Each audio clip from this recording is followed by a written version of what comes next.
passageiros. Conforme norma da Marinha do Brasil, é proibido permanecer no interior do veículo durante a travessia. Senhores passageiros, conforme norma da Marinha do Brasil, é proibido permanecer no interior do veículo durante a travessia.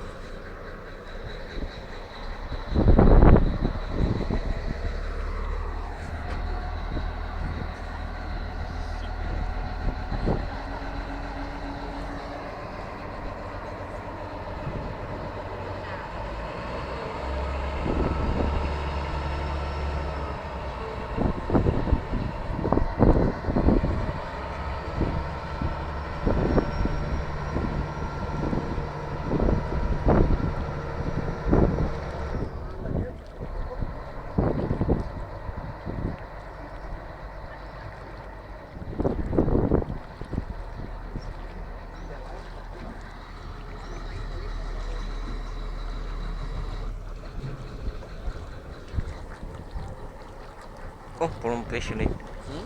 Pulou um peixe.